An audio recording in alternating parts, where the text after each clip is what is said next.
ஜீராருக்கு உங்களை வரவேற்பது நான் ஹசீப். கடந்த ஏப்ரல் 25ஆம் தேதி நேபாளத்தில் ஏற்பட்ட பூகம்பத்தின் காரணமாக தற்போது வரை சுமார் 8000 பேர் உயிரிழந்திருப்பதாக கூறப்படுகின்றது. நேபாளத்தில் ஏற்பட்ட இந்த பூகம்பத்தை தொடர்ந்து உலகத்தில் இருக்கக்கூடிய பல்வேறு நாடுகள் அந்த நாட்டிற்கு உதவும் வகையில் பல்வேறு வகையில் தங்களுடைய நிவாரணப் பொருட்களை அனுப்பியது, இராணுவத்தை அனுப்பியது என்ற பல்வேறு வகையில் தங்களுடைய உதவிக்கரத்தை நீட்டின.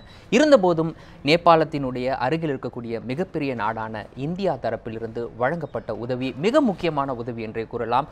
உடனடியாக இந்த உதவி பொருட்களாக இருக்கட்டும், இராணுவமாக இருக்கட்டும், இந்தியா தரப்பிலிருந்து அனுப்பப்பட்ட பேரிடர் மேலாண்மை படையாக இருக்கட்டும், உடனடியாக இந்த பேரிடர் ஏற்பட்ட அந்த இடத்தை சென்றடைந்து அந்த மக்களுக்கு, அதில் பாதிக்கப்பட்ட மக்களுக்கு பல்வேறு வகையான உதவிகளை செய்து வந்தனர். இந்த சூழ்நிலையில் இந்தியாவிலிருந்து சென்ற ஊடகங்கள் உடனடியாக நேபாளத்தை விட்டு வெளியேற வேண்டும் என்ற வகையில் நேபாளத்தில் இருக்கக்கூடிய சமூக வலைதளங்களில் இந்த கருத்துக்கள் பெரிய அளவுக்கு கடந்த சில தினங்களாக பரவி வந்தன. உண்மையில் ஊடகங்களை பொறுத்தவரை இதுபோல பேரிடர் காலங்களில் அவர்களுடைய பணி எந்த அளவுக்கு முக்கியமானது, நேபாளத்தில் இந்தியாவினுடைய ஊடகங்கள் என்ன செய்தன என்பது போன்ற கேள்விகள் இதன் பிறகு எழத் தொடங்கின.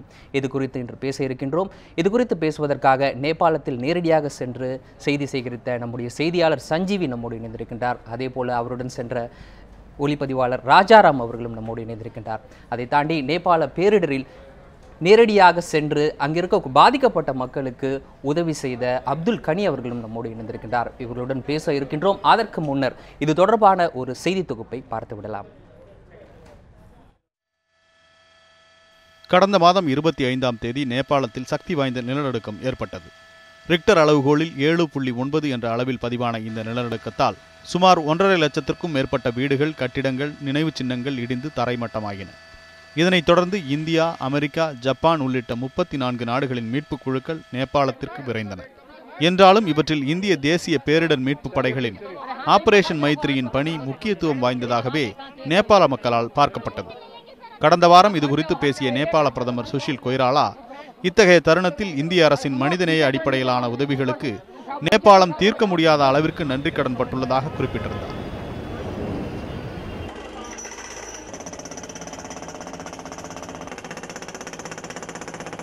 மத்திய அரசு தரப்பிலும் நேபாள எல்லையை ஒட்டியுள்ள மாநிலங்களின் தரப்பிலும் தொடர்ந்து மீட்பு மற்றும் நிவாரண உதவிகளுக்கான நடவடிக்கைகள் எடுக்கப்பட்டது. தற்போது மீட்பு பணிகள் முடிவடைந்த நிலையில் நேபாள அரசு கேட்டுக்கொண்டதன் பேரில் மீட்பு பணியில் ஈடுபட்ட அனைத்து நாடுகளின் குழுவினரும் வெளியேறியுள்ளனர்.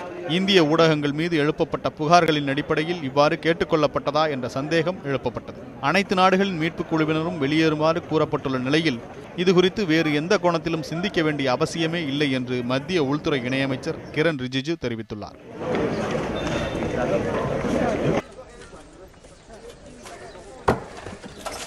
தற்போதைய சூழலில் நிவாரணப் பணிகளை தொடங்க மீட்புக் குழுக்கள் வெளியேறுவது அவசியம் என்றும் அதற்காகவே மீட்புக் குழுக்கள் வெளியேறுமாறு கோரப்பட்டுள்ளதாகவும் இந்தியாவிற்கான நேபாள தூதர் விளக்கமளித்துள்ளார். இந்நிலையில் இந்திய நிவாரணக் குழுக்கள் நேபாளத்தில் மறுசீரமைப்பு பணிகளில் தொடர்ந்து ஈடுபடுமாறு கேட்டுக்கொள்ளப்பட்டிருப்பதாகவும் நேபாள அரசு தரப்பில் தெரிவிக்கப்பட்டுள்ளது. செய்திப்பிரிவு நியூஸ் 7 தமிழ். அந்த செய்தி தொகுப்பை பார்த்தோம். அப்துல் கனி நம்மோடு இணைந்திருக்கிறார். அவரிடமிருந்து தொடங்கலாம். அப்துல் கனியை பொறுத்தவரை நேரடியாக சென்று இந்த பேரிடர் நடைபெற்றவுடன் நேரடியாக சென்று அந்த மக்களுக்கு உதவும் வகையில் பல்வேறு வகையில் பணியாற்றி இருக்கின்றார். அந்த வகையில் இந்த கேள்வி உங்களிடம் முன்வைக்கின்றேன். நீங்கள் இந்த பணியை மேற்கொள்ளும் பொழுது நிச்சயமாக அங்கு ஊடகங்களை சேர்ந்த நபர்களை சந்தித்திருப்பீர்கள், செய்தியாளர்களை சந்தித்திருப்பீர்கள். இந்த செய்தியாளர்கள் அந்த குறிப்பிட்ட இடத்தில் செய்தி சேகரிக்கக்கூடிய அதே வேளையில் நீங்கள் நிவாரணப் பணிகளை மேற்கொண்டு வந்தீர்கள். செய்தியாளர்களுடைய பணி உங்களுடைய பணிக்கு எந்த அளவுக்கு இடையூறாக இருந்தது, அல்லது பாதுகாப்பாக இருந்தது, அல்லது ஒரு தேவையாக இருந்தது என்று நீங்கள் கருதுகிறீர்கள்? ஆமாம், இது ரொம்ப ஒரு வேலிடான ஒரு கொஸ்டின். இப்போ அந்த ரெஸ்கியூ ஆப்ரேஷன் போகும்போது எல்லாத்துக்குமே ஒரு ப்ரோட்டோகால் இருக்குது. ஸோ மும்பை 26/11 அட்டாக் பார்த்தீங்க அப்படின்னா, இந்த அட்டாக் நடக்கிற எல்லா விஷயமே வந்து நம்ம டெலிவிஷனில் வந்து டெரரிஸ்ட் வந்து அங்கேருந்து பார்த்துட்டு இருந்தாங்க. ஸோ எல்லாத்துக்கும் ஒரு ப்ரோட்டோகால் இருக்குது. ஸோ இங்கே என்ன பண்ணிட்டு இருந்தாங்கன்னா வந்து மீடியா வந்து இப்போ ரெஸ்கியூ ஆப்ரேஷனில் நாங்கள் இருக்கும் போது ரெஸ்கியூ பண்ணி ஒரு பாடியை எடுத்துகிட்டு போகும்போது வந்து we need to take care of the body. அதில் லைஃப் இருந்தது, உயிர் இருக்குது அப்படின்னா வந்து அதுக்கு என்ன ஃபஸ்ட் எய்ட் பண்ணணுன்ட்டு அந்த ப்ராசஸ் தான் நாங்கள் பண்ணிகிட்ருப்போம்.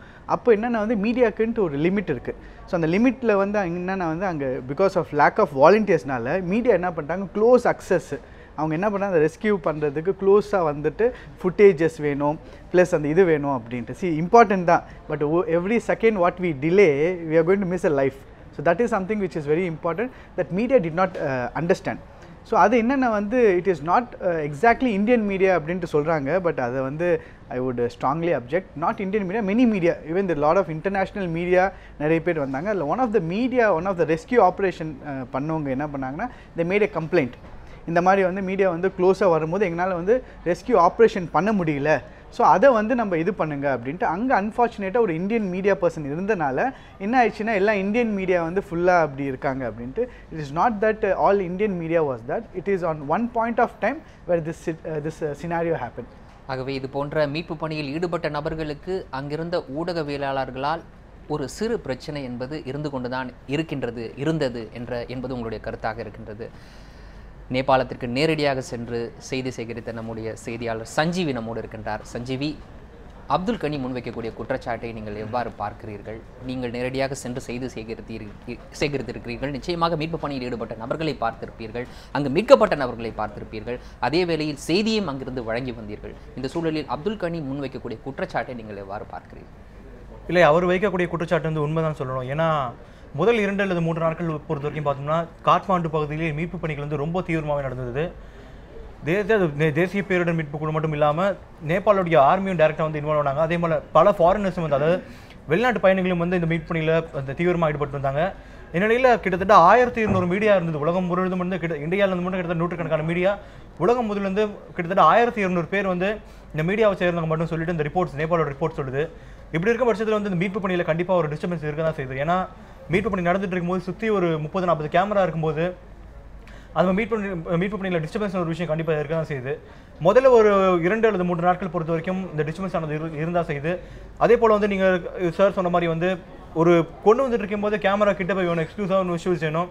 அதே மாதிரி ஒரு பரபரப்பை உண்டாக்குறதுக்காக ஒரு சில மீடியாக்கள் வந்து இந்த மாதிரி விஷயத்தில் ஈடுபட்ட விஷயம். அதுதான் என்னுடைய கேள்வி. அதாவது ஒட்டுமொத்த ஊடகவியலாளர்களும் இந்த தவறை செய்தார்களா, அல்லது ஒரு சிலர் செய்த நபருக்கு ஒட்டுமொத்த ஊடகம் மீதும் பழி சுமர்த்தப்பட்டதா? அதுதான் என்னுடைய கேள்வி.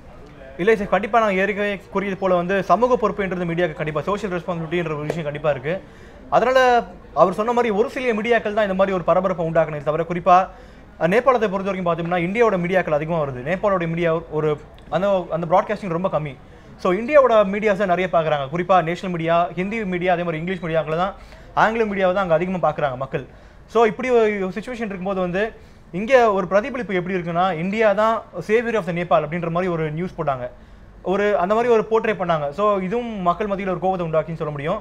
அதே மாதிரி அவர் சொன்ன மாதிரி ரெஸ்கியூ ஆப்ரேஷன் பண்ணும்போது சில மீடியாக்கள் குறிப்பாக கேமரா எடுத்துகிட்டு கிட்ட போகிறது, அதே மாதிரி லைவாக ஒரு உள்ளேருந்து ஒரு டெப்ரிஸ் மத்தியிலேருந்து ஒரு ஆளை மீட் எடுக்கும்போது அந்த விஷயத்தை பரபரப்பாக்கணும் அப்படின்றதுக்காக ஒரு சில மீடியாக்கள் கிட்ட போன விஷயம் உண்மைதான்.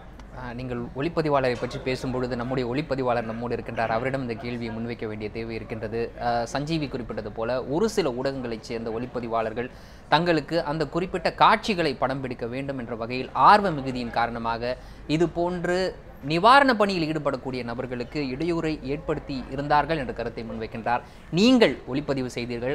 அவ்வாறு ஒளிப்பதிவு செய்யும் பொழுது உங்கள் மனதில் தோன்றிய எண்ணம் என்ன? இது போன்ற இடையூறுகள் உங்களால் மேற்கொள்ளப்பட்டதா? நீங்கள் அது குறித்து பின்னர் ஏதாவது வருந்திருக்கிறீர்களா? ஆக்சுவலாக சொல்லப்போனால் இப்போது மீடியா, எக்ஸ்பெஷலி மீடியா வந்து எப்படின்னா என்னோடய விசுவல்ஸ், என்னோடய சேனல் அந்த மாதிரி இருக்கும்போது எப்பவுமே வந்து போட்டி இருக்கும். அந்த போட்டிக்காக தான் வந்து மேக்ஸிமம் வந்து எங்களுக்கே மனசு இருக்கும். ஏன்னா வந்து ஒரு ரியல்டே பார்க்குறோம், நாங்களே பார்க்குறோம் அந்த ரெஸ்கியூ பண்ணுறப்போ இருக்கிறப்ப எங்களுக்கே ரொம்ப கஷ்டமாக இருக்கும், ஏன்னா இப்படி இருக்கிறோம்னு சொல்லி. ஆனால் ஒன்றும் பண்ண முடியல அந்த டைமில் வந்து. எக்ஸ்பெஷலி வந்து மெயினாக நம்ம வந்து விசுவல் கான்சன்ட்ரேஷன் ப்ளஸ் சேனல்ஸோட காம்படிஷன் அதில் தான் வந்து மேக்ஸிமம் இப்படி ஆகிட்டு இருக்கு. தவிர மற்றபடி டிஸ்டர்பன்ஸ் அதாவது உங்களுடைய சொந்த அனுபவத்திலிருந்து கேட்கின்றேன். நீங்கள் அது போன்ற ஒரு சென்சிட்டிவான ஒரு விஷயத்தை நீங்கள் அணுக நேர்ந்ததா? உதாரணத்திற்கு ஒரு கட்டட இடிபாடுகளிலிருந்து ஒரு நபரை உயிரோடு மீட்கெடுக்கக்கூடிய அது போன்ற காட்சிகளை உங்களால் பார்க்க முடிந்ததா? அப்படி அந்த போன்ற காட்சிகள் கிடைக்கும் பட்சத்தில் உங்களுடைய செயல்பாடு எவ்வாறு இருந்தது? அந்த உயிர் காப்பாற்றப்பட வேண்டும், ஆகவே நாம் இந்த காட்சியை பதிவு செய்வதை விட அந்த உயிர் காப்பாற்றப்பட வேண்டும் என்ற எண்ணம் உங்களுடைய மனதில் ஓடியதா? இது போன்ற விஷயங்கள் நடக்கும் பொழுது உண்மையில் உங்களுடைய மனதில் எவ்வாறு என்ன ஓட்டம் இருக்கும்? சார் கண்டிப்பாங்க, நீங்கள் சொல்கிறது நான் ஒத்துக்கிறேன். பட் அந்த ஒர்க் வேஸ்டு வந்து டிஃப்ரெண்ட், அந்த நம்ம சாட்டிஸ்ஃபைட் டிஃப்ரெண்ட். ஸோ அதனால தான் வந்து ஃபஸ்ட்டு ப்ரிஃபரன்ஸ் வந்து ஒர்க்குக்கு தான் கொடுக்க போகிறோம். ஸோ என்னென்னா அதான் சொல்கிறேன், எனக்கு அந்த காம்படிஷன் வந்து நிறைய சேனல்ஸ் இருக்கும், நம்மளும் எடுக்கணும். அந்த இதில் தான் வந்து சில விஷயம் வந்து நம்ம தவறு செய்கிறோம். நான் எல்லா ஈவன் ஒரு ரிப்போர்ட்டர் ஆகட்டும், ஒரு கேமராமேன் ஆகட்டும், எல்லாமே வந்து இந்த விஷயத்தில் ஒத்துக்கிதான் ஆகணும். என்னென்னா இப்போது நம்ம அந்த கேமராலாம் இல்லைன்னா நம்ம ஒர்க்கை விட்டுட்டு அந்த சோஷியல் மீடியா ஒர்க்கு தான் பண்ண முடியும். ஸோ அது வந்து நடக்காதுன்னு சொல்லலாம். அப்துல் கனி ஐயா, இந்த கேள்வி உங்களுடன் வைக்கிறேன். உங்களை பொறுத்தவரை நேபாளத்திற்கு சென்றதற்கு காரணம் அங்கு மீட்பு பணிகளில் உங்களை ஈடுபடுத்திக் கொள்ள வேண்டும், அங்கு இடிபாடுகளில் சிக்கியிருக்க மக்களை மீட்கக்கூடிய நடவடிக்கையில் உங்களை ஈடுபடுத்திக் கொள்ள வேண்டும், அவர்களை உயிர் காக்க வேண்டும், அவர்களுடைய உயிரை பாதுகாப்பதற்கான நடவடிக்கை எடுக்க வேண்டும். ஆனால் இங்கிருந்து சென்றிருக்கக்கூடிய ஊடகவியலாளர்களை பொறுத்தவரை அவர்களுடைய பணி அதுவாக இல்லை.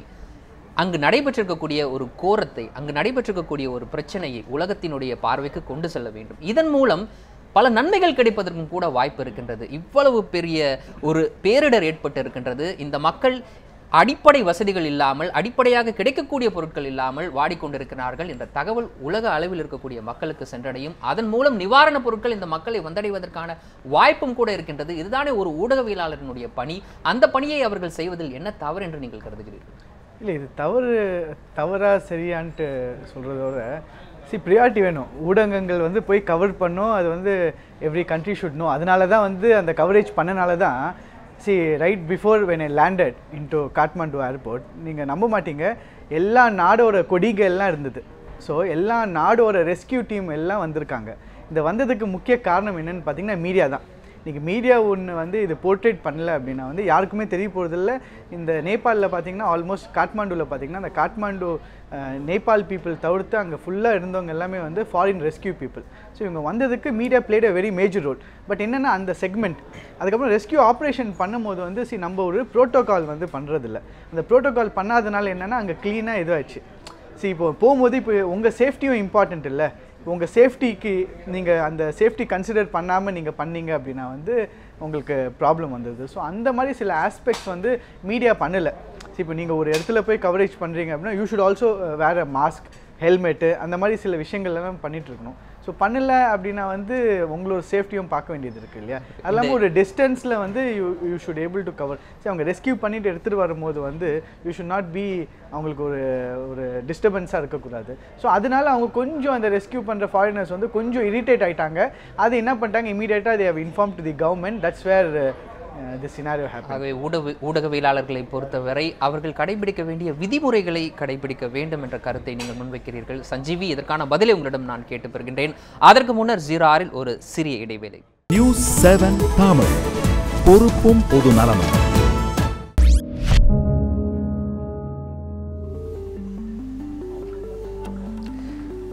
06க்கு உங்களை மீண்டும் வரவேற்கின்றேன். நேபாளத்தில் பூகம்ப நிவாரண பணிக்கு ஊடகவியலாளர்கள் இடையூறாக இருந்தார்களா என்ற கேள்வி முன்னெழுந்திருக்கின்றது. ஏனென்றால் இந்தியாவினுடைய ஊடகங்கள் நேபாளத்தை விட்டு வெளியேற வேண்டும் என்று அங்கு இருக்கக்கூடிய சமூக வலைதளங்களில் கருத்துக்கள் பரவத் தொடங்கியிருக்கின்றன. இது குறித்து பேசி வருகின்றோம். இந்த சூழலில் சமூக வலைதளங்களில் பதியப்பட்டிருக்கக்கூடிய இது போன்ற கருத்துக்களை விளக்குவதற்காக சோனியா நம்மோடு இணைந்திருக்கின்றார். சோனியா, இனி உங்களுடன்.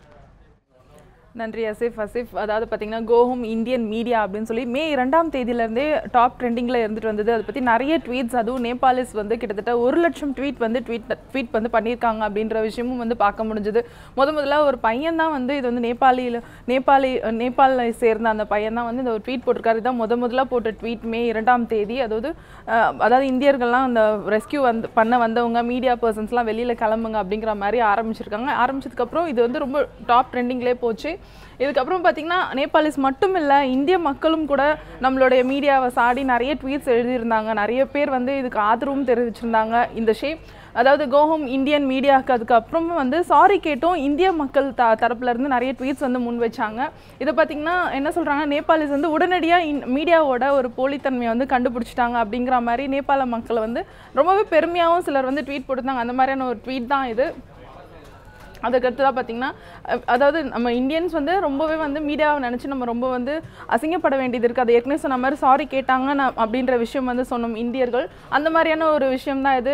நம்ம மீடியா வந்து பொறுப்பாக இல்லை அப்படின்னு சொல்லிட்டு சாரி கேட்டு வந்து ஒரு ட்வீட் போட்டிருந்தாங்க.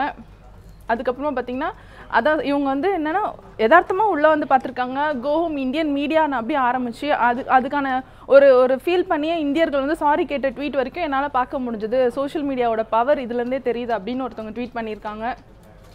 அதற்கடுத்தா பார்த்தீங்கன்னா ஒரு நேபாளி வந்து சொல்லியிருக்காரு, thank goodness the Nepalis are not as dumb as the rest of us in the circus rights and Indian friend. அதாவது என்னோட இந்திய நண்பர் ஒருத்தர் ஃபேஸ்புக்கில் இப்படி எழுதியிருக்காரு. நம்மள மாதிரி இல்லாமல் நேபாள மக்கள் வந்து உடனடியாக வந்து மீடியாவுக்கு ஒரு எதிர்ப்பு தெரிவிச்சிருக்காங்க, அமைதியாக வேடிக்கை பார்க்காம அப்படின்ற மாதிரியான ஒரு கருத்தை வந்து சொல்லியிருக்காரு. அதற்கடுத்தா பார்த்தீங்கன்னா அதாவது இந்த மாதிரி கோஹோம் இந்தியன் மீடியா ட்ரெண்ட் ஆனதுக்கப்புறம் நேபாளோட கவர்மெண்ட் என்ன சொல்லியிருக்குன்னா என்டிஆர்எஃப் வந்து வெளியில் போகலாம், எங்களுக்கு போதும் உதவி அப்படிங்கிற மாதிரி சொல்லியிருக்காங்க அப்படின்ற ஒரு ட்வீட்டு வந்து பார்க்க முடிஞ்சுது. அதற்கடுத்தா பார்த்தீங்கன்னா ஒரு சாதாரணமாக அதாவது இந்தியன் மீடியாவோட எந்த அளவுக்கு அந்த தப்பான விஷயம் அப்படின்னு சொல்கிறது மாதிரி ஒரு ட்வீட்டு என்னென்னு பார்த்தீங்கன்னா, an Indian news reporter to a mother who's learned her only son has been buried under the house. அதாவது பாதிக்கப்பட்ட ஒரு பெண் கிட்ட கேள்வி கேட்டிருக்காங்க, என்னென்னா ஹவு டு யூ ஃபீல் அப்படின்னு சொல்லிட்டு. அவங்க ஒரு பையன் வந்து இழந்திருக்க ஒரு அம்மா கிட்ட போயிட்டு இந்த மாதிரியான ஒரு கேள்வி கேட்குறது வந்து எந்த அளவுக்கு தவறான விஷயம் அப்படிங்கிற மாதிரியான கருத்தை வந்து பதிவு பண்ணியிருக்காங்க. இது மட்டும் இல்லாமல் நிறைய விஷயங்கள் இந்த கோஹோம் இந்தியன் மீடியா அப்படிங்கிற டேக்ல நிறையவே பார்க்க முடிஞ்சது. அசிஃப் பாசிட்டிவாகவும் பார்க்க முடிஞ்சது, நெகட்டிவாகவும் நிறையவே இருந்தது இது தொடர்பாக. சோனியா, உங்களுடைய தகவல்களுக்கு நன்றி. சோனியா சமூக வலைதளங்களில் பதியப்பட்ட கருத்துக்களை நம்மளிடம் விளக்கினார். அதை தாண்டி இது போன்ற இயற்கை பேரிடராக இருக்கட்டும், போர் சூழலாக இருக்கட்டும், இது போன்ற காலங்களில் ஊடகவியலாளர்களுடைய பணி என்பது அவர்களுடைய உயிரையும் துச்சமாக மதித்து அவர்களுடைய உயிரையும் பொருட்படுத்தாமல் இந்த பணியை மேற்கொள்கின்றார்கள். இதற்கான விளைவுகள், அதாவது அவர்கள் மேற்கொண்ட அந்த பணியினுடைய விளைவுகள் உலக அளவில் பல வகையில் நன்மையாக கூட முடிந்திருக்கின்றது. அது போன்ற சில புகைப்படங்களை நாம் பார்ப்போம். ஏனென்றால் போர்க்காலங்களில் எடுக்கப்படக்கூடிய ஒரு சிறு புகைப்படம் என்பது அந்த ஒட்டுமொத்த போரையை நிறுத்துவதற்கு அடிப்படையாக கூட அமைந்திருக்கின்றது. அந்த வகையில் இந்த புகைப்படத்தை பார்ப்போம். இந்த புகைப்படத்தை யாரும் பார்க்காமல் இருந்திருக்க வாய்ப்பே கிடையாது என்று கூட சொல்லலாம். 1972ஆம் ஆண்டு எடுக்கப்பட்ட இந்த புகைப்படத்தை பொறுத்தவரை இந்த புகைப்படத்தில் இருக்கக்கூடிய சிறுமியின் பெயர் கிம்பு என்று அழைக்கப்படக்கூடிய அந்த சிறுமி வியட்நாம் யுத்தத்தினுடைய ஒட்டுமொத்த கோரத்தையும் விளக்கக்கூடிய வகையில் இந்த புகைப்படம் என்பது அமைந்தது என்று சொல்லலாம். அந்த புகைப்படத்தை நாம் தொடர்ந்து பார்ப்போம். அதற்கு முன்னர் இந்த கேள்வியை நான் சஞ்சீவிடம் முன்வைக்கின்றேன். சஞ்சீவி, இதற்கு முன்னர் பேசும்பொழுது அப்துல் கனி தெரிவித்த கருத்து என்பது ஊடகவியலாளர்கள் அவர்களுக்கென்று விதிக்கப்பட்ட அந்த விதியை அவர்கள் கடைபிடித்து நடக்கவில்லை என்ற ஒரு கருத்தை முன்வைத்தார். இதை நீங்கள் எப்படி பார்க்கிறீர்கள்? அதாவது அசிஃப், அந்த ஒரு இடத்தை பொறுத்தவரை அந்த இடத்துல மீட்பு பணியோ அது நடந்துட்டு இருக்கும்போது அந்த கான்சன்ட்ரேஷன் அப்படின்றது மீட்பு பணி மேலே மட்டும் இருக்கணும் அவசியம் கிடையாது. அந்த இடத்துல நிறைய விஷயங்கள் நடந்தது. நான் ஏற்கனவே சொன்னது போல நேபாளோட இளைஞர்கள் நிறைய பேர் மீட்பு பணியில் கலந்துக்கிட்டாங்க. அதே மாதிரி ஃபாரின் டூரிஸ்ட், அதாவது நான் மறுபடியும் not going to return to my country, நான் இங்கேருந்து வேலை செய்ய போகிறேன் அப்படின்றவங்க நிறைய பேர் கிட்டத்தட்ட 5000 பேருக்கு மேலே வந்து ஏர்போர்ட்டில் இருந்தாங்க. பயத்தில் எப்போ நாட்டுக்கு போவோம் சொல்லிட்டு ஃப்ளைட்டில் இருந்தாங்க. பட் நிறைய பேர் அந்த மாதிரி கிடையாது. மறுபடியும் இந்த இடத்துக்கு வந்து மக்களுக்கு ஹெல்ப் பண்ணி ஆகணும்னு சொல்லிட்டு நிறைய ஃபாரினர்ஸ் வந்து இந்த இடத்துல மீட் பண்ணி ஈடுபட்டாங்க. ஸோ அந்த மாதிரி மக்களை வந்து நம்ம கான்சன்ட்ரேட் பண்ணும்போது அவங்கள பற்றிய செய்தியை போடும்போது இன்னும் நிறைய பேர் மக்கள் பார்ப்பாங்க. ஸோ அவங்க வரதுக்கான வாய்ப்புகள் அதிகமாக இருக்குது. அதே மாதிரி நம்ம செய்தியில் கூட, நம்ம நியூஸ் 7 தொலைக்காட்சியில் கூட முதல் நாள் அன்றைக்கி நேபாளோட பல இளைஞர்கள் குறிப்பாக காலேஜ் ஸ்டூடெண்ட்ஸ் வந்து தனியாக குழுவாக வந்து சேர்ந்து அந்த மீட்பு பணியில் ஈடுபட்டாங்க. அதை பற்றி நம்ம செய்தி குறிப்பு போட்டோம். அதுக்கப்புறம் இன்னும் நிறைய இளைஞர்கள் வந்து இன்னும் என்கரேஜ் ஆவாங்க, இன்னும் அதிகமாக வரதுக்கான வாய்ப்புகள் இருக்குது. ஸோ ஒரு இடத்துல வந்து இந்த மாதிரி ஒரு டேஞ்சரான ஸ்பாட்டில் வந்து இந்த மீட்பு பணியை மட்டும் தான் எடுக்கணுமே தவிர அவசியம் கிடையாது. இந்த மாதிரி பல விஷயங்கள் செதறி இருக்குது. அந்த மாதிரி விஷயத்தில் நம்ம கான்சென்ட்ரேட் பண்ணலாம். சஞ்சீவி, அந்த வகையில் நீங்கள் பதிவு செய்த ஒரு செய்தி தொகுப்பு நம்மிடம் இருக்கின்றது. குறிப்பாக நீங்கள் அங்கு இருக்கக்கூடிய மக்கள் ஊடகவியலாளர்களை எவ்வாறு பார்த்தார்கள் என்பதை இந்த செய்தி தொகுப்பில் பேசக்கூடிய ஒரு நபர் மிக அழகாக விளக்குகின்றார். அந்த செய்தி தொகுப்பை இப்போது பார்த்து விடலாம்.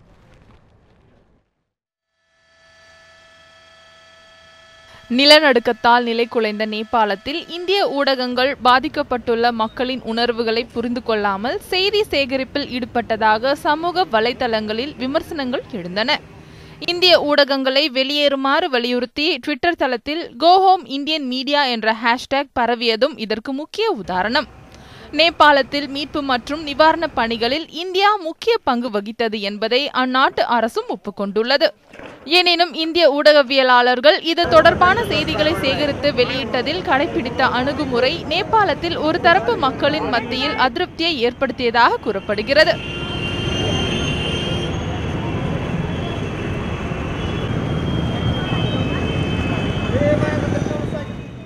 குறிப்பாக இந்திய ஊடகங்கள் தங்கள் நாட்டின் உதவிகளை கூறி பெருமைப்பட்டு கொள்ளும் நிலைப்பாட்டுடனும் உண்மை நிலவரங்களை வெளிப்படுத்தாமல் பரபரப்பை ஏற்படுத்துவதையே இலக்காக கொண்டு செயல்பட்டதாகவும் குற்றச்சாட்டு எழுந்தன. இந்திய செய்தியாளர்கள் தொலைக்காட்சி தொடர்களை படம் பிடிப்பது போன்று மீட்பு மற்றும் நிவாரண பணிகள் தொடர்பான செய்திகளை சேகரித்ததாகவும் புகார்கள் எழுந்தன. உறவுகளை, இருப்பிடத்தை இழந்து தவிக்கும் மக்களின் உணர்வுகளுக்கு முக்கியத்துவம் அளிக்காமல் இந்தியாவின் உதவிகளை முன்னிலைப்படுத்துவதிலேயே கவனம் செலுத்தப்பட்டதாகவும் கூறப்படுகிறது. இவ்வாறு பல குற்றச்சாட்டுகள் எழுந்ததாக தகவல்கள் பரவினாலும் நமது செய்தியாளர் சஞ்சீவி சந்தித்த அனுபவங்கள் இதற்கு நேர்மாறானது. First of all, so thank you. This is the first media which have been reached up to here. So government has not முதல்ல இந்த பகுதிக்கு வந்த ஊடகம் நீங்க தான். அதற்காக நான் உங்களுக்கு நன்றி சொல்லிக்கிறேன். நான் இந்த நேரத்தில் அரசுக்கு ஒரே ஒரு கோரிக்கை வச்சுக்கிறேன். நிலநடுக்கம் வந்ததுனால இந்த பகுதி முழுவதும் குப்பையும் கூளவுமா நிறைஞ்சு கிடக்குது. சுகாதாரம் இல்லாத ஒரு சூழல் இங்கே நிலவிக்கிட்டு இருக்குது. இதனால பல்வேறு தொற்று நோய்கள் வருவதற்கான வாய்ப்புகள் ஏற்பட்டிருக்கிறது. எனவே அரசு உடனடியாக தலையிட்டு எங்களுக்கு தேவையான அடிப்படை மருத்துவ வசதிகளை செய்து தரணும் அப்படின்ட்டு நாங்கள் கோரிக்கை வச்சுக்கிறோம்.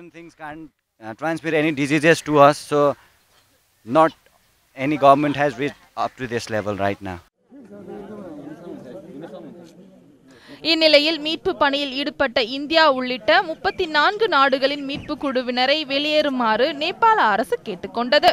நேபாளத்தில் மீட்பு மற்றும் நிவாரணப் பணிகளை ஒருங்கிணைப்பதில் சமூக வலைதளங்கள் முக்கிய பங்காற்றியதாக கருதப்படும் நிலையில் இந்திய ஊடகவியலாளர் குறித்த கருத்துக்களே நேபாள அரசு இந்த முடிவை எடுக்க காரணம் என்றும் ஒரு தரப்பினர் கருதுகின்றனர்.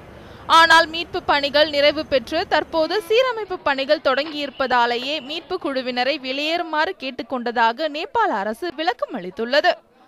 செய்திப் பிரிவு நியூஸ் 7 தமிழ், சென்னை. அந்த செய்தி தொகுப்பை பார்த்தோம். இந்த செய்தி தொகுப்பில் இடம்பெற்றிருந்த ஒரு நபர் தெரிவித்த கருத்தை பார்த்தோம்.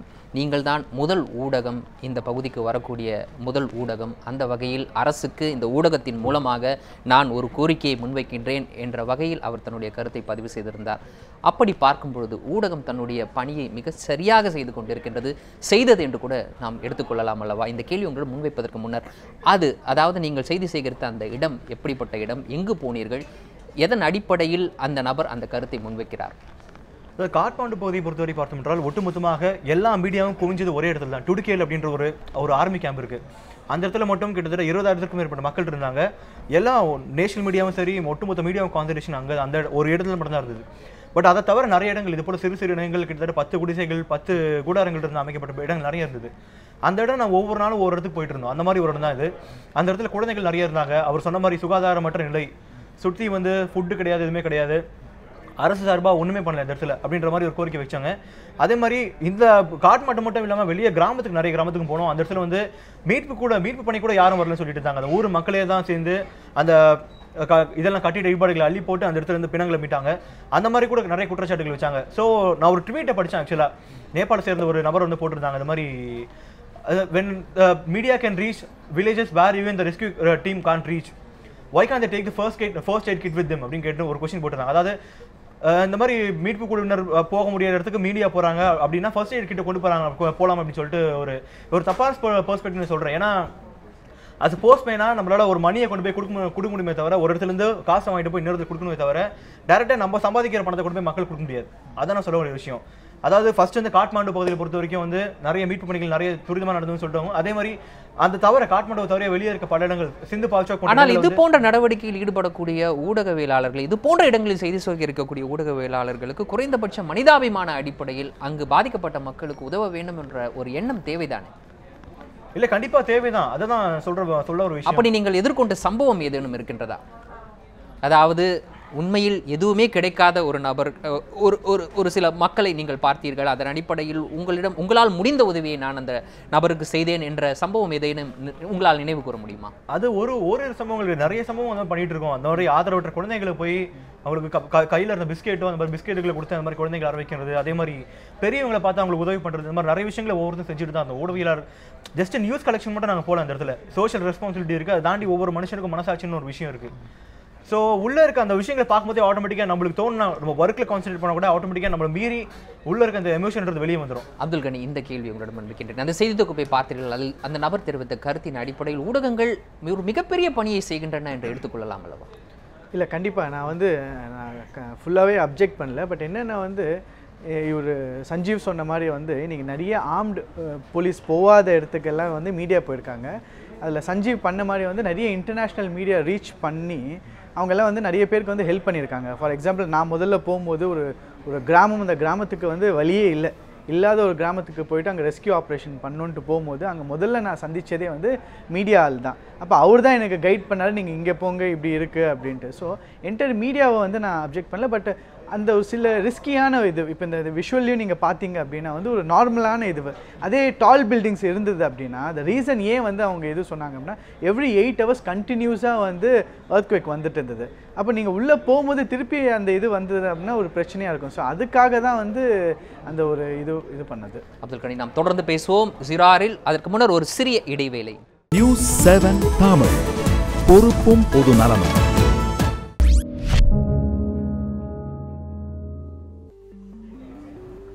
ஜீராருக்கு மீண்டும் வரவேற்கின்றேன். நேபாள பூகம்ப நிவாரண பணிகளின் போது இந்திய ஊடகங்களினுடைய செயல்பாடு எவ்வாறு அமைந்தது என்பது குறித்து பேசிக் கொண்டிருக்கின்றோம். நம்முடைய அரங்கத்தில் சிறப்பு விருந்தினர் இணைந்திருக்கின்றார், அதே போல நம்முடைய செய்தியாளர்களும் இணைந்திருக்கிறார்கள். இதற்கு முன்னர் இந்தியா தரப்பிலிருந்து உடனடியாக நேபாளத்திற்கு பல்வேறு நிவாரணப் பொருட்கள் அனுப்பப்பட்டன. எந்த வகையான நிவாரணப் பொருட்கள் நேபாளத்திற்கு அனுப்பப்பட்டது, எது போன்ற உதவியை இந்தியா செய்தது என்பதை நாம் பார்ப்போம். உடனடியாக 32 விமானப்படை விமானங்களின் மூலம் 520 டன் நிவாரணப் பொருட்கள் உடனடியாக நேபாளத்தை சென்றடைந்தது. அடுத்ததாக 2 முழு நேர மருத்துவமனைகள் இந்திய இராணுவத்தால் நேபாளத்தில் செயல்படுத்தப்பட்டு வந்தது. இந்த மருத்துவமனைக்கு 18 மருத்துவர் குழுக்கள் அனுப்பப்பட்டன.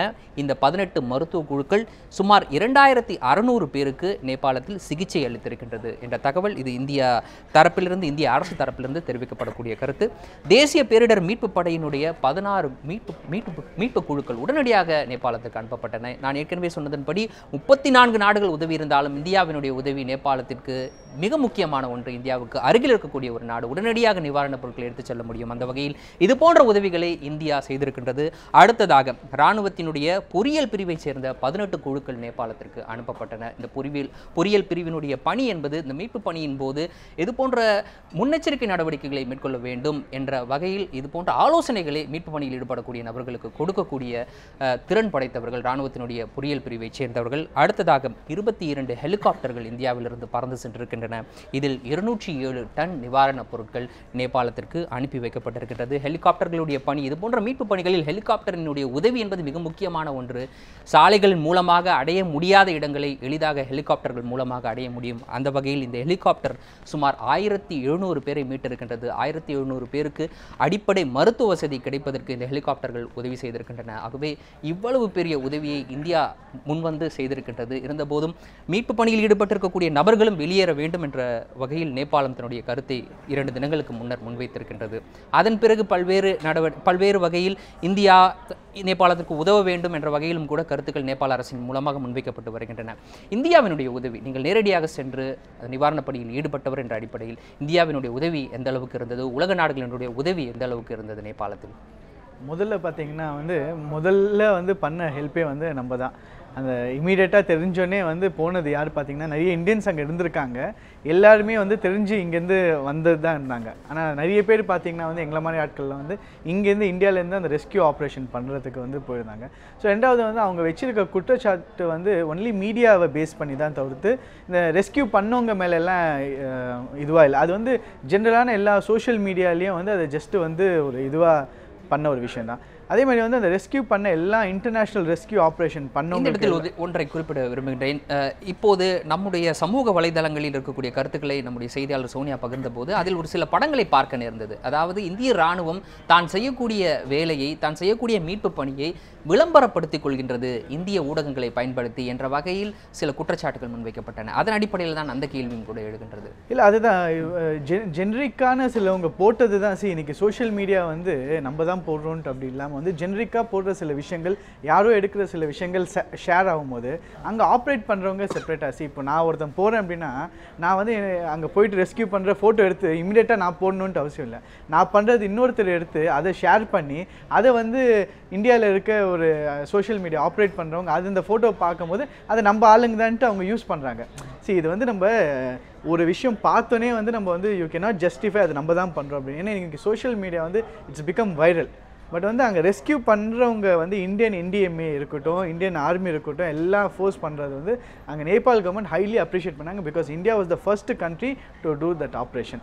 பட் வந்து என்னென்னா வந்து வேறு இந்த மீடியா இது ஆகும்போது தான் வந்து என்ன ஆயிடுச்சுன்னா வந்து எல்லாருமே காமனாக வந்து இந்தியாவில் வந்தவங்க வந்து இந்த இதுக்கு பண்ணுறாங்க அப்படின்ற மாதிரி ஆயிடுச்சு. But it is not with the rescue department and also it is not with entire media. It was just one media and that was also not sure with India media வா அப்படின்ட்டு இல்லை. அவங்க பார்க்கும்போது அது ஒரு சில ஊடகவியலாளர்கள் மேற்கொண்ட சில தவறுகளின் அடிப்படையில் ஒட்டுமொத்தமாக இந்த குற்றச்சாட்டு முன்வைக்கப்படுகின்றது என்பது உங்களுடைய கருத்தாக இருக்கின்றது. சஞ்சீவி, இந்திய இராணுவத்தினுடைய உதவி நேபாளத்தில் எந்த அளவுக்கு முக்கியத்துவம் வாய்ந்ததாக நீங்கள் பார்த்தீர்கள்? அவர்களை நேரடியாக களத்தில் சந்தித்தீர்கள் என்ற அடிப்படையில் நீங்கள் அதை எவ்வாறு பார்த்தீர்கள்?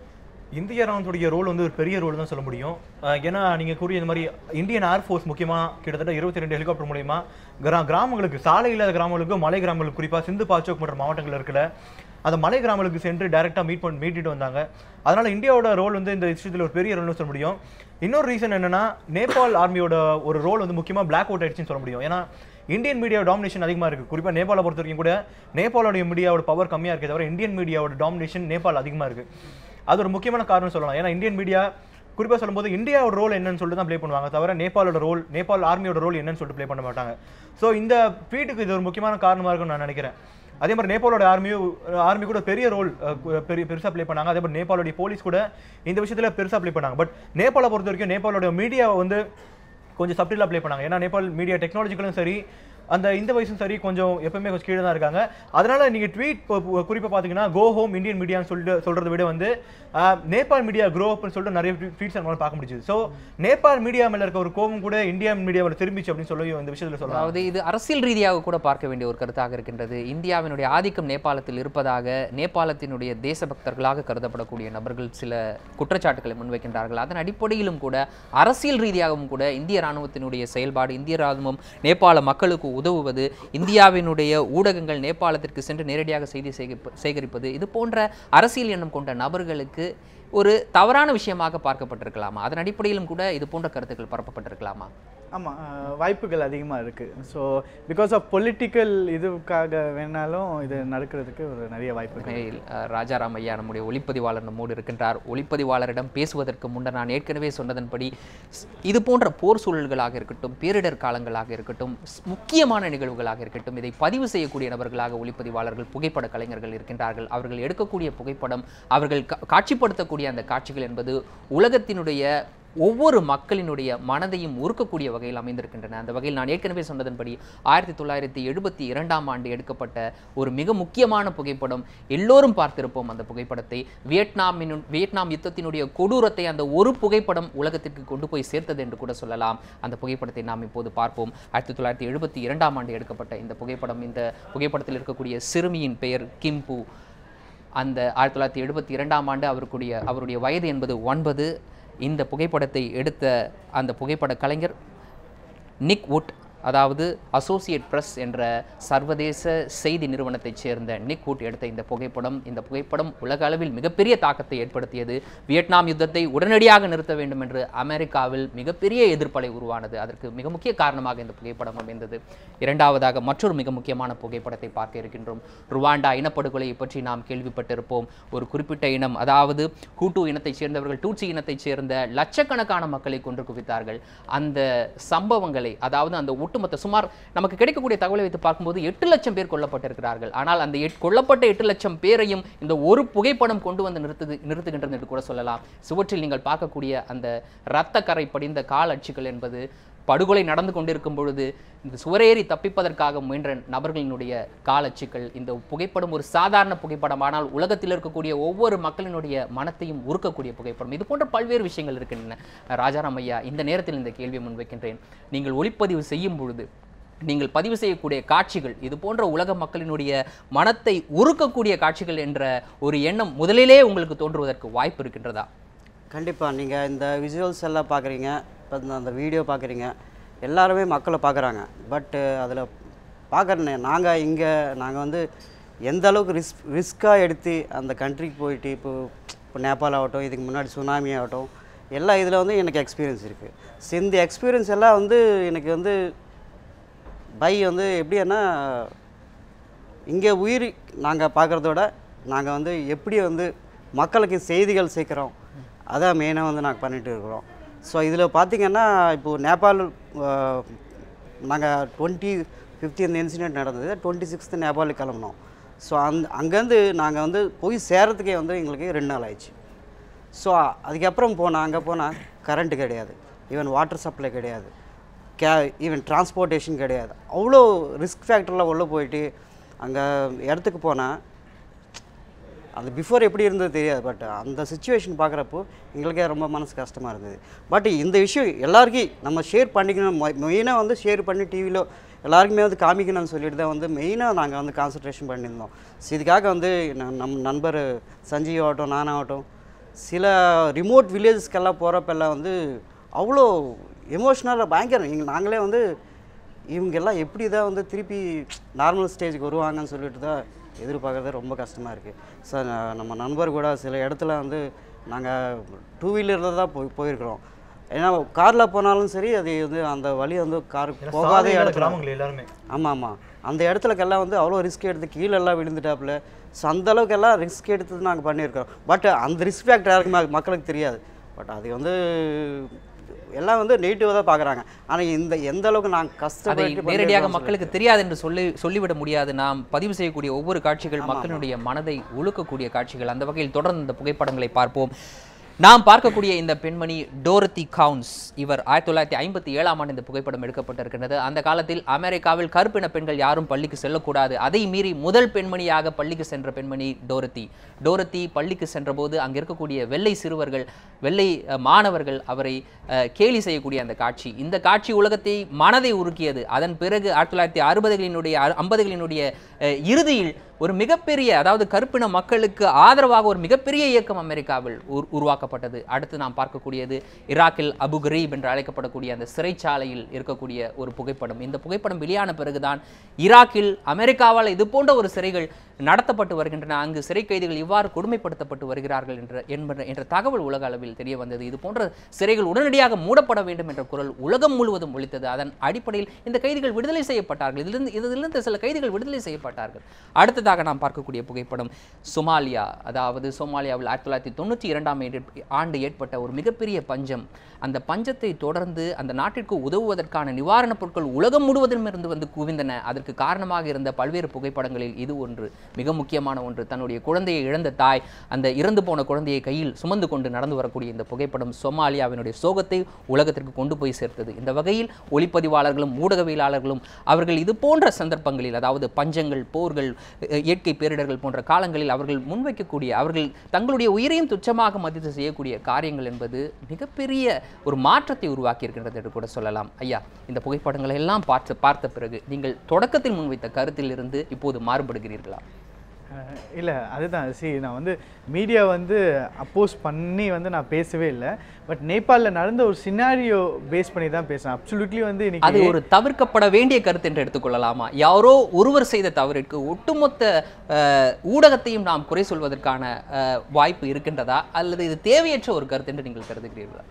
கண்டிப்பாக வந்து என்னென்னா வந்து ஒரு அவுட்ரேட்டாக வந்து போயிருக்கக்கூடாது. மைட் பி கூப்பிட்டுட்டு சொல்லியிருந்துருக்கலாம். இன்றைக்கி வந்து மற்றவங்களுக்கு அது ஒரு பெரிய ஒரு டிசப்பாயின்மெண்ட். நீங்கள் முதல்ல சொன்ன மாதிரி இன்றைக்கி அந்த 25th நடந்த நெக்ஸ்ட் டேவே வந்து எத்தனையோ மீடியா வந்து வந்திருக்காங்க. நிறைய ரெஸ்கியூ வரத்துக்கு முன்னாடி மீடியா வந்திருக்காங்க. மீடியா வந்தப்புறம் தான் இன்றைக்கி வேர்ல்டு ஃபுல்லாக தெரிஞ்சிருக்கு.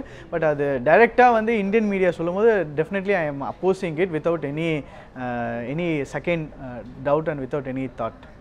கண்டிப்பாக தொடர்ந்து பேசுவோம். ஜீராரில் ஒரு சிறிய இடைவேளை. நியூஸ் 7 தமிழ், பொறுப்பும் பொது நலமும்.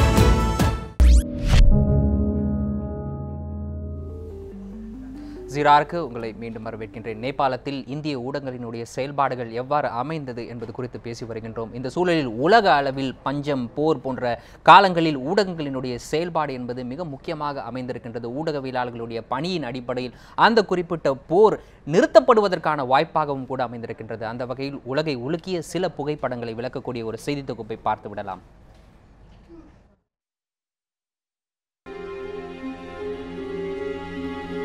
வார் அண்டர்ஃபுட் என்று பெயரிடப்பட்ட இந்த புகைப்படம் லாஸ் ஏஞ்சல்ஸ் டைம்ஸ் பத்திரிகையின் புகைப்பட கலைஞர் கரோலின் கோல் என்பவரால் லைபீரியாவில் நடைபெற்ற உள்நாட்டுப் போரின் போது எடுக்கப்பட்டது.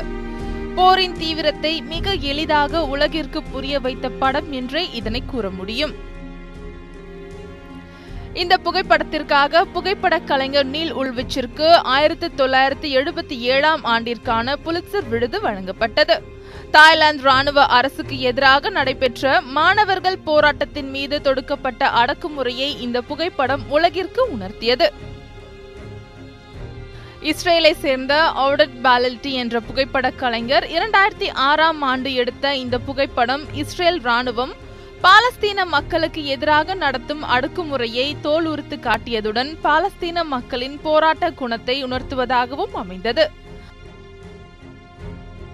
ராய்டர்ஸ் நிறுவனத்தைச் சேர்ந்த ஆர்கோ டாடா 2004 ஆண்டு தமிழகத்தில் ஏற்பட்ட சுனாமிக்கு பிறகு எடுத்த புகைப்படம் இது. உலக செய்தி புகைப்பட போட்டியில் முதல் பரிசை வென்ற இந்த புகைப்படம் சுனாமியின் கொடூரத்தை உலகிற்கு உணர்வு பூர்வமாக உணர்த்தியது. புகைப்பட கலைஞர் பாப்லோவால் எடுக்கப்பட்ட இந்த புகைப்படம் 1984 ஆண்டு போபாலில் நிகழ்ந்த விஷவாயு சம்பவத்தின் கொடூரத்தை இன்றளவும் நினைவுபடுத்துகிறது.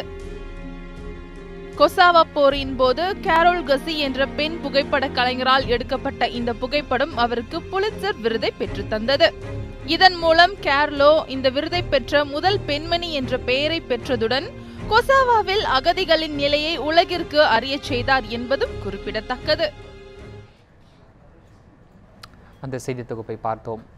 இந்த செய்தி தொகுப்புகள் உணர்த்தக்கூடிய விஷயம் என்னவென்றால், நிச்சயமாக ஊடகவியலாளர்களுடைய பணி இது போன்ற கடுமையான நேரங்களில் மிக முக்கியமானதாக உலக அளவில் பார்க்கப்படுகின்றது, மாற்றப்பட்டிருக்கின்றது. அந்த வகையில் நீங்கள் நேபாளத்தில் செய்தி சேகரிக்க சென்ற அந்த காலத்தில் எதிர்கொண்ட பிரச்சனைகள் என்ன, சவால்கள் என்ன, அதை மீறி இந்த விஷயத்தை செய்ய உங்களுக்கு ஊக்கமாக இருந்த விஷயம் என்ன? பிரச்சனைகள் ஒன்று ரெண்டு பிரச்சனைகள் கிடையாது. ஏன்னா இங்கே தொடங்கி போகும்போது பிரச்சனை தான். முதல் நாள் டெல்லியில் ஃப்ளைட் கேன்சல் ஆச்சு. ஏன்னா ஃப்ளைட்டில் உள்ளே உட்காந்துருக்கும் போதே 6.5 ரிட்டர் ஸ்கேல் வந்து தான் சொன்னாங்க. அதனால நிறைய பேர் சொன்னாங்க இந்த மாதிரி கிளம்பி வந்துருங்கன்னு சொன்னாங்க. பட் கிளம்பி வரதுக்கு மனசே இல்லை எங்களுக்கு.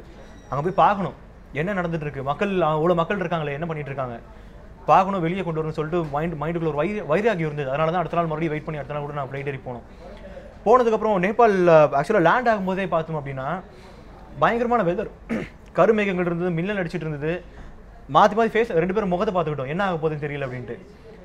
அப்புறம் சரி இத்தனை பேர் கூட வராங்களே, ஒரு தைரியம் இருந்தது மைண்டில் எப்படியா பண்ணியானு சொல்லிட்டு இறங்கி போனதுக்கப்புறம் கட்டணம்லாம் ட்ரிபிள் சார்ஜஸாக இருந்தது. டிரான்ஸ்போர்ட்டேஷன் சரி, ஹோட்டலுக்கு சரி, ஃபுட்டுக்கு சரி. ஃபுட்டு கிடைக்கல.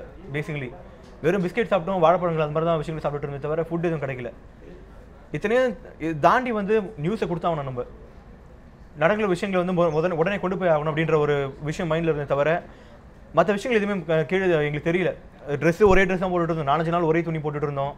சாப்பிட ஒழுங்காக சாப்பிடல, காலையில் சாப்பிடல, குளிக்கல. முதல் விஷயம் இதாக தான் இருந்தது தவிர அது தவிர எதுவும் தெரியல எங்களுக்கு. ஸோ அது சேம் டைம் நைட்டு ஒரு ஆல்மோஸ்ட் 10 o'clock நான் 3rd 28th 27th. ஸோ அன்றைக்கி எப்போ தான் சாப்பிட்டு அப்படியே உட்காந்து பேசிகிட்டு இருந்தோம். திடீர்னு வந்து அப்போ சென்னையில் கூட இப்போ இத்தனை வருஷமாக நானும் லாஸ்ட்டு ஒரு 15 years ஆகிருக்கிறேன். எப்பவுமே வந்து அந்தளவுக்கெல்லாம் வந்து அந்த எர்த்குவேக் தெரியல. திடீர்னு வந்து அப்படியே ஒரே பில்டிங் அப்படியே ஆடின மாதிரி இருந்தது. ஒன்றும் தெரியல எங்களுக்கு 2 பேருக்கு. அப்படியே வெளியே ஓடி வந்து கீழே வந்து பார்த்தா யாருமே காணோம். மெயின் என்னென்னா கிரவுண்டில் இருந்தாங்க. மெயின் என்னென்னா அந்த பில்டிங் இருக்குது. ஆனால் பில்டிங்கு வந்து கொஞ்சம் கிரவுண்ட் அந்த இருக்கிற ஆளுங்க எல்லாம் வந்து போயிட்டு அந்த கிரவுண்டில் டென்ட்டு போட்டு அங்கே தான் தூங்கிட்டு இருக்காங்க. ஆனால் ஃபஸ்ட் டைம்னால எங்களுக்கு வந்து மாறியாக இருந்தது.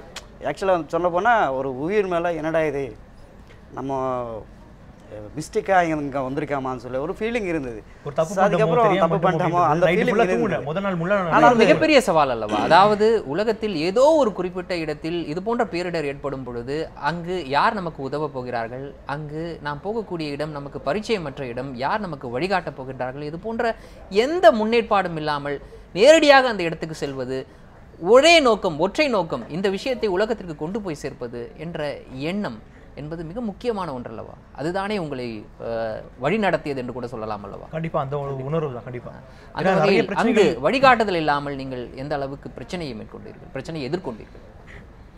ஆக்சுவலாக லாங்குவேஜ் ஹிந்தி தெரியறதுனால பிரச்சனை கிடையாது, இங்கிலீஷும் தெரியனால அந்த ஊரில். காட்மாண்டு பொறுத்த வரைக்கும் எந்த பிரச்சனை கிடையாது. காட்மாண்டு விட்டு வெளியே போகும்போது தான் எங்களுக்கு பிரச்சனை தொடங்கிச்சு. ஏன்னா ஃபியூவலுக்கு கஷ்டம், பெட்ரோல் எங்கேயுமே இல்லை. நாங்கள் இத்தனைக்கும் 2 வீலரில் போனோம். ஏன்னா கார்ன்றது ரொம்ப எக்ஸ்பென்சிவாக இருந்தது, அதனால தான் 2 வீலர் சூஸ் பண்ணோம். ஒரு நாளைக்கு காருக்கு மட்டும் 8000 ரூபாய் இந்தியன் மணியில். அந்த மாதிரி கேட்கும்போது வந்து அவ்வளோ எக்ஸ்பெண்ட் பண்ண முடியாது. சரி 2 வீலர் எடுத்துகிட்டு போகலாம், நம்ம எங்கே வேணால் போகலாம். ஏன்னா சிந்து பால்சோக் அதே மாதிரி நாகர்கோட் போன்ற மாவட்டங்கள்லாம் பெரிய பாதிப்புன்னு சொன்னாங்க. சரி இங்கே போய் பார்ப்போமே நம்ம, ஏன்னா காட்மாண்டுல தான் எல்லாம் எடுத்துகிட்டு இருக்காங்க. காட்மாண்டு சொல்லிட்டு காட்மாண்டுக்குள்ள தான் எடுத்துகிட்டு இருக்காங்க. சரி தாண்டி வெளியே போய் பார்க்கலாம் என்ன இருக்குது, அங்கே மக்கள் எப்படி கஷ்டப்படுறாங்க, அந்த எந்த மாதிரி பாதிப்புகள் ஏற்பட்டுருக்கு. அவ்வாறு காட்மாண்டுவை தாண்டி நீங்கள் வெளியே சென்றதன் மூலமாக இது குறிப்பிட்ட விஷயத்தை என்னால் செய்ய முடிந்தது என்று ஏதாவது சொல்ல முடியுமா? காட்மாண்டுவில் இருந்தால் இதை செய்திருக்க முடியாது, இங்கு போனதனால் இது ஒரு பயனாக அமைந்தது என்று சொல்லலாமா, சொல்ல முடியுமா? இல்லை, அந்த நிறைய விஷயங்கள் இருக்கு. நாகர்கோட்னு ஒரு மலை கிராமத்துக்கு சொன்னோம், நாங்கள் மலை கிராமத்துக்கு சொன்னோம். அந்த இடத்துக்கு போகும்போது என்ன சொன்னாங்கன்னா, மீட்பு பணிக்கு யாரும் வரல. இந்த இடத்துல கிராம மக்கள் தானாகவே அந்த ஊரில் நாங்கள் அந்த போன நக்தம் அப்படின்ற ஒரு வில்லேஜ், அது கிட்டத்தட்ட 30 வீடுகள் இருக்குது அந்த ஊரில். அந்த ஊரில் 2 பேர் இறந்து போனாங்க. பட் இது வரைக்கும் மீட்பு குழுன்னு சொல்லிட்டு யாரும் அந்த இடத்துக்கு போகல, மீட்பு குழுவே போகல ஆக்சுவலாக. பட் அவங்க மேலேயும் சொல்லி குற்றம் கிடையாது. ஏன்னா அந்த இடத்துல மீட்பு குழு போகிறதுக்கான சாலைகளோ அந்த மாதிரி வசதிகள் எதுவும் கிடையாது. அதுவும் வந்து அங்கே போனதுக்கான மீட்பு குழு வந்து அந்த தாண்டி போனதுக்கான காரணம் மீடியா தான். ஏன்னா நாங்கள் போகிறதுக்கு முன்னாடியே வேறு சில மீடியாக்கள் சர்வதேச ஊடகங்கள்லேருந்து அந்த இதுக்கு போயிட்டு இந்த மாதிரிலாம் இருக்குது நீங்கள் காப்பாற்றுங்கன்னு சொல்லிட்டு ஒரு நியூஸை கொடுத்தனால தான் காட்மாண்டு விட்டு முதல்ல அந்த ரெஸ்கியூ டீம் வெளியே போனாங்க. ஸோ அதில் மீடியாவோட ரோல் பெரிய ஒரு ரோல் இருக்குன்னு சொல்ல முடியும். ஏன்னா மிக முக்கியமான ஒரு விஷயத்தை சஞ்சீவி குறிப்பிடுகின்றார். வெறும் காட்மாண்டுவை சுற்றி, தலைநகரை சுற்றி கொண்டே அனைத்து மீட்பு குழுவினரும் இருக்கும்போது ஊடகவியலாளர்கள் தான் முதல் முறையாக கிராமங்களுக்கு சென்றார்கள், அதன் பிறகுதான் மீட்பு குழுவே சென்றது என்று. இந்த நிகழ்வை நீங்கள் எப்படி பார்க்கிறீர்கள்? இல்லை, அதுதான் நானே அதை சொல்கிறேன் இல்லையா. சரி, நான் ஒரு கிராமத்து சாஹூ அப்படின்ட்டு ஒரு கிராமத்தில் வந்து ரெஸ்கியூ ஆப்ரேஷன் பண்ணிகிட்ருக்கோம். அந்த ரெஸ்கியூ ஆப்ரேஷன் பண்ணுறதுக்கு வந்து எந்த ஒரு அப்ரோச்சும் இல்லை. நாங்கள் வந்து எங்களுக்கு வந்து ஸ்பெஷல் ரெஸ்கியூ டீம் இருந்தனால எங்களுக்கு அப்ரோச் கொடுத்து நாங்கள் போயிட்டு பண்ணிகிட்ருக்கும்போது அங்கே போகும்போது பார்க்குறோம் நாங்கள் மீடியா பீப்புள் இருந்தாங்க. ஸோ அப்போ போய் பார்க்கும்போது அந்த மீடியா பீப்புள் தான் எங்களுக்கு கைட் பண்ணி எந்த வழியில் போகணும், எந்த வழியில் ரெஸ்கியூ ஆப்ரேஷன் பண்ணணும் அப்படின்ட்டு. ஸோ அதனால் வந்து really it is an appreciable thing தான். ஐயா ராஜாராம் ஐயா, நீங்கள் எதிர்கொண்ட ஒரு சவால். ஆக்சுவலாக வந்து இது வந்து ஓன்லி இந்தியா சப்போர்ட்டு இது சொல்கிறத விட மெயினாக நாங்கள் பார்த்தவருக்கு நிறைய பஞ்சாபிஸ் இருக்காங்க, சோஷியல் ஒர்க்கர்ஸ் ஒர்க் பண்ணியிருந்தாங்க. ஈவன் மீடியாவில் வந்து நிறைய பேர் ஜெர்னலிஸ்ட்டை பார்த்துருக்குறோம், அவங்களே எல்லாம் ஒர்க் பண்ணியிருந்தாங்க. அவங்க மட்டும் கிடையாது, நிறைய சோஷியல் ஆளுங்க நிறைய பேர் வந்து இங்கே வந்து ஹெல்ப் பண்ணணும்னு சொல்லிட்டு தான் வந்து ஒர்க் பண்ணியிருந்தாங்க. பட் ஃபைனலாக நாங்கள் ஃபுல்லாக இத்தனை நாளாக பார்த்து இருக்கிறவருக்கு நாங்கள் என்ன பார்த்துருக்காங்கன்னா மெயினாக வந்து எல்லாருமே வந்து ஹெல்ப் பண்ணணும் அந்த நோக்கத்தோட தான் ஒர்க் பண்ணிட்டு இருக்காங்க. தவிர ஒரு மீடியாவை கவர் பண்ணணும் அப்படி சொல்கிறது ஏதோ ஒரு மீடியா தப்பு பண்ணுறதுனால வந்து இது மட்டும் நடக்கல. அப்துல் கனி ஐயாவும் கூட அந்த கருத்தை தான் முன்வைத்தார். அதாவது ஒரு சில நபர்கள், ஊடகவியலாளர்களில் ஒரு சில நபர்கள் மேற்கொண்ட தவறான நடவடிக்கை என்பது ஒட்டுமொத்த ஊடகத்திற்கும் பழியாக வந்து அமைந்திருக்கின்றது. ஆனால் அவற்றையெல்லாம் தாண்டி ஊடகவியலாளர்களுடைய பணி என்பது மிக முக்கியமான பணியாக அமைந்தது என்று உங்களுடைய சாட்சியை இங்கு பதிவு செய்தீர்கள் என்று கூட சொல்லலாம்.